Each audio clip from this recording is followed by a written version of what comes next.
কি গো সাব্বিরের বউ, তুমি নাকি ছোট ছোট বাচ্চা রেখা আবার চাকরি করতাছ? আহারে, তোমরা যে এত টাকা পয়সা দিয়া কি করবা কে জানে? তুমি না জানে কথা বলতাছ কেন? আমি কি সাদে সাদে চাকরি করি নাকি? চাকরি কি এত মজার জিনিস নাকি? চাকরি যদি এত মজার জিনিস না হয়, 2 মাস না যেতে চাকরিতে আবার জয়েন করতেছ কেন? তা তো বুঝলাম না। তুমি বুঝবা কিভাবে? তুমি কি চোখে দেখো না নবাবজাদা যে বাসা শুয়ে বসে খায়? 2 জনে যদি শুয়ে বসে খায় তাহলে কি সংসার চলব?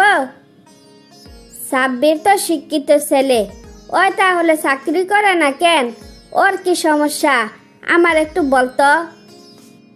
ওর কোনো সমস্যা নাই, পরের মাইয়ারে দিয়া যদি ইনকাম করে খাইতে পারে তাইলে নিজের এত কষ্ট করার কি দরকার?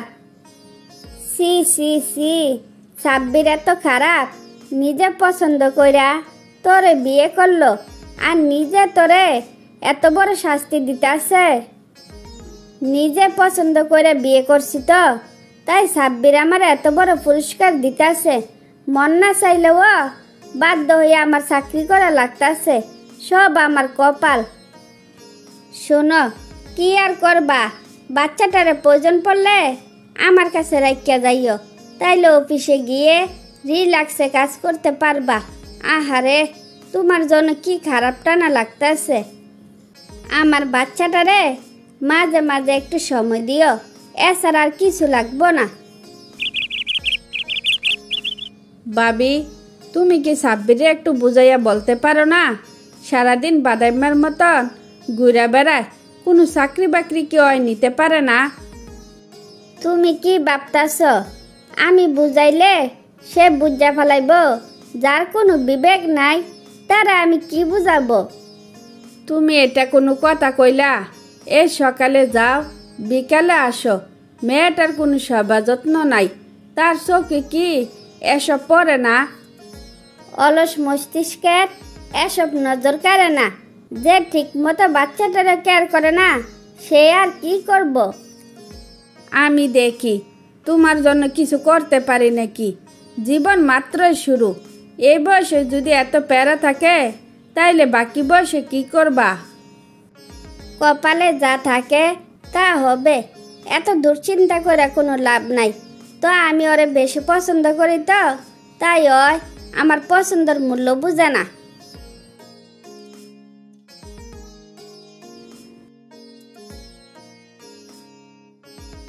সাব্বির ভাই, তুমি কি জানো তুমি যে এমনি ঘুরে বেড়াও, তোমার বউ 2 দিন পর তোমারে সাইরা আকাশে উড়াল দিব? তুই কি পাগল হইয়া গেছস নাকি? আমার বউ আবার কার সাথে উড়াল দিব তুই জানবি কিভাবে? আমার সাথে শেয়ার করছে আর আমি জানবো না? আমার সাথে বলল তুমি যদি চাকরি বাকরি আর না করো তাইলে ওনার বাবা মায়ের পছন্দের ছেলেকে আবার বিয়ে করে ফেলবে। তাই তো খবরটা তোমাকে দিতে আসলাম।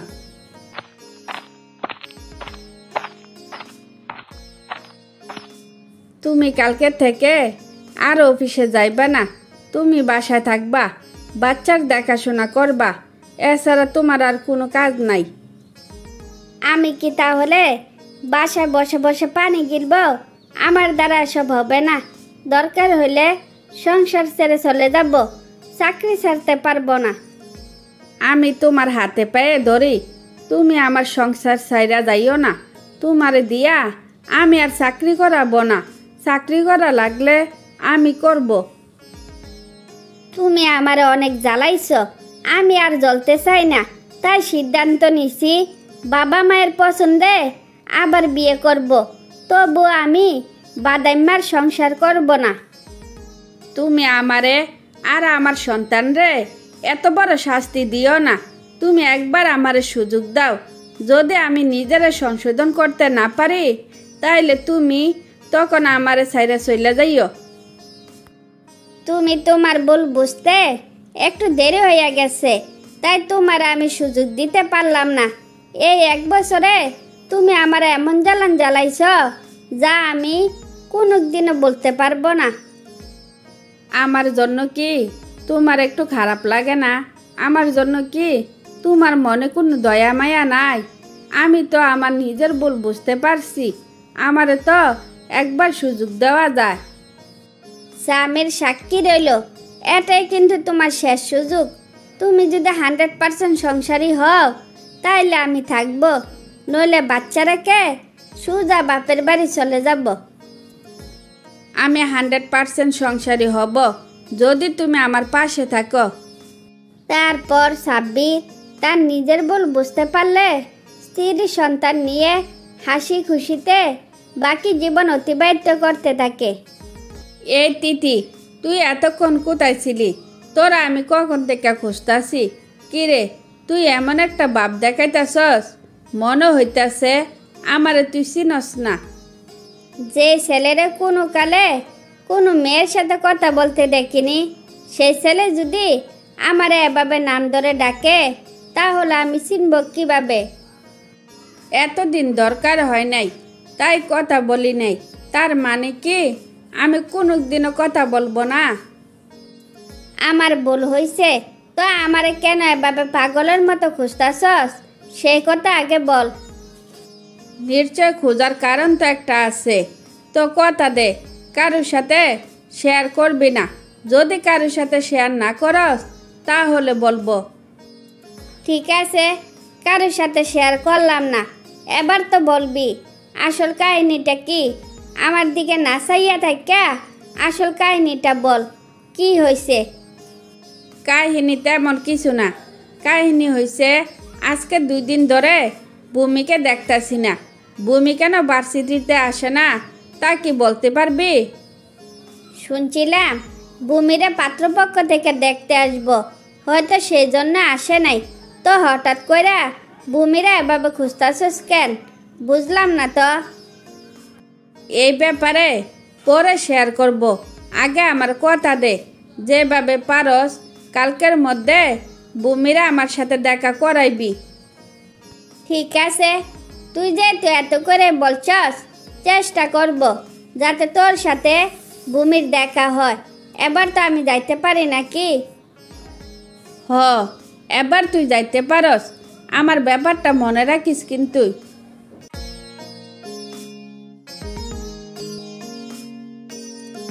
কি ব্যাপার, তুমি আমারে ডাকছো কেন? কই, তোমার সাথে আমার শত্রুতা আছে বলে আমার মনে পড়ে না।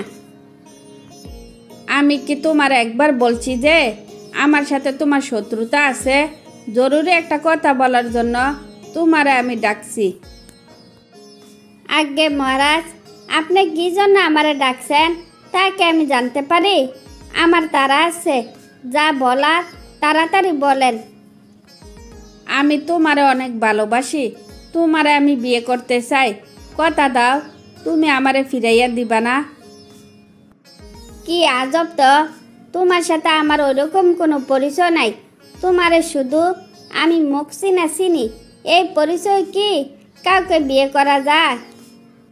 এই শোনো, আমি এত কিছু জানতে চাই না। তুমি যদি অন্য কাউরে বিয়ে করো তাহলে আমি সত্যি সত্যি মইরা যাব। এবার তুমি কি করবা তোমার একান্ত ব্যক্তিগত ব্যাপার। তোমার মরার দরকার নাই, আমারে যদি বিয়ে করো তাহলে খাওয়াবে কি? ওই চিন্তা তোমার করা লাগবো না। আপাতত টিউশনে আছে, পরে চাকরি খুঁজে নিব।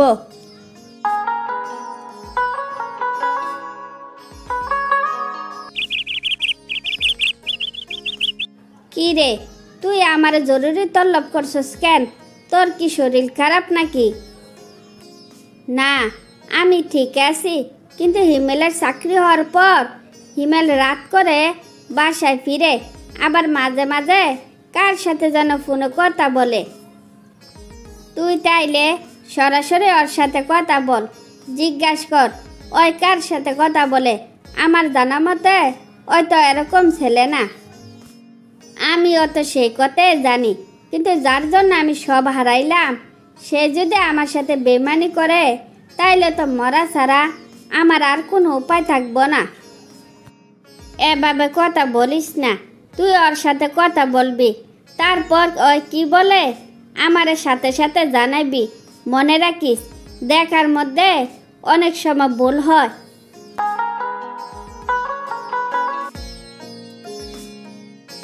তোমার কি মন খারাপ?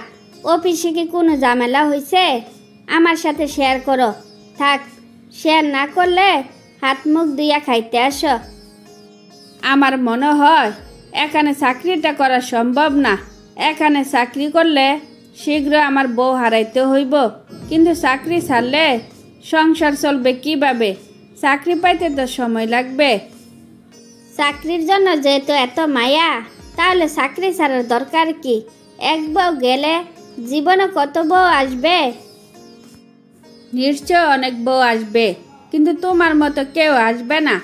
আর আমারে দেখলে কি ক্যারেক্টারলেস মনে হয় যে আমি 2-4টা বিয়ে করতে পারি?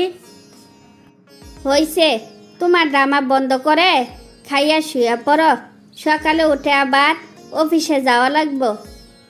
সরি, যে অফিস আমার কাছ থেকে আমার বউকে আলাদা করতে চায় ওই অফিসে আমি আর যাব না। আমার জন্য তুমি সব হারাইছো, নতুন করে আর কিছু হারাইতে তোমাকে দিব না। তারপর হিমেলের আবার ভালো চাকরি হলে দুইজনে সুখে শান্তিতে জীবনযাপন করতে থাকে।